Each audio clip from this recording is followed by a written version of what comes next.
मध्य प्रदेश के कटनी में पदस्थ नगर पुलिस अधीक्षक नेहा पचीसिया और उनके सहयोगियों के खिलाफ धोखाधड़ी, रंगदारी, आपराधिक साजिश और पद के दुरुपयोग की गंभीर धाराओं के तहत एफआईआर दर्ज की गई है।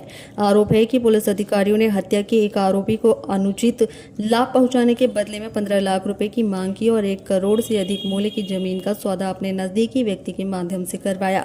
मामला सामने आने के बाद जबलपुर डीआईजी कार्यालय से अटैच की गई सीएसपी के कार्यालय को सील कर दिया गया। वहीं मुख्यमंत्री डॉक्टर मोहन यादव ने इस मामले पर कड़ा संज्ञान लेते हुए मुख्य सचिव को संबंधित सीएसपी को तत्काल प्रभाव से निलंबित करने के निर्देश दिए हैं। मुख्यमंत्री डॉक्टर मोहन यादव ने सोशल मीडिया पर सख्त संदेश देते हुए स्पष्ट किया है कि कानून व्यवस्था और पुलिस प्रशासन में किसी भी स्तर पर भ्रष्टाचार, दबाव या पद के दुरुपयोग को कतई बर्दाश्त नहीं किया जाएगा। इस हाई प्रोफाइल मामले में शासन की ओर से निष्पक्ष जांच और दोषियों पर कठोरतम वैधानिक कार्रवाई का आश्वासन दिया गया है। शिकंजा कसते हुए पुलिस विभाग ने मामले से जुड़े 5 अन्य कर्मचारियों को भी निलंबित कर दिया है, जिनमें से 2 सब इंस्पेक्टर और सीएसपी के पर्सनल स्टाफ के 3 सदस्य, रीडर, ड्राइवर और गनमैन शामिल है। फिलहाल आरोपी अधिकारियों और कर्मचारियों के खिलाफ विभागीय तथा कानूनी जांच की प्रक्रिया तेजी से जारी है। कटनी सीएसपी नेहा पचीसिया और 2 अन्य व्यक्तियों के विरुद्ध धोखाधड़ी, उद्दीपन, क्रिमिनल कॉन्स्पिरेसी और पद के दुरुपयोग के संबंध में एक एफआईआर कायम की गई है। उसका विषय ये है कि उन्होंने हत्या के एक आरोपी को अनुचित लाभ देने के उद्देश्य से उनसे कुछ सौदा किया और उसकी ज़मीन को बिकवाया अपने ही नज़दीकी व्यक्ति के माध्यम से और उसको उसका पैसा वापस नहीं किया। सर, इन पर क्या निलंबन और कुछ विभागीय कार्रवाई जांच शुरू की है?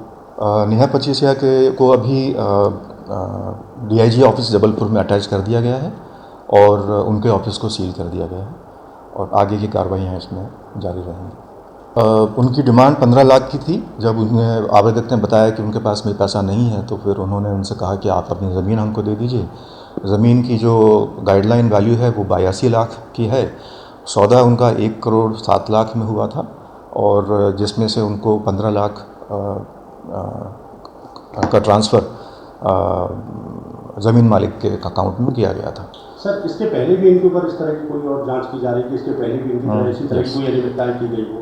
यस, पिछले 1 साल से कई शिकायतें आती रही हैं, उसमें भी जांचें चल रही हैं और अभी विगत रिसेंटली एक ट्रांसपोर्ट व्यवसायी से उन्होंने 30,000 रुपये की डिमांड की थी और वो भी यहाँ जबलपुर के एडिशनल एसपी अनु बेनीवाल के थ्रू उसको जांच करवाया गया था और वो भी प्रमाणित पाई गई है। सर, इसमें विभागीय कार्रवाई क्या गिरफ्तारी जैसी भी कोई बड़ी कार्रवाई हो सकती है? विवेचना में तथ्यों के आधार पर फैक्ट्स के बेसिस पे आगे की कार्रवाई होगी, which can also include arrest.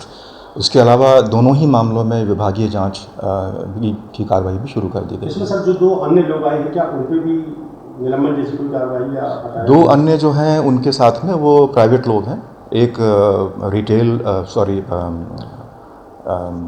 Real estate का काम देखते हैं, दोनों ही रियल एस्टेट का काम देखते हैं। उनमें से एक नेहा पचीसिया के करीबी हैं।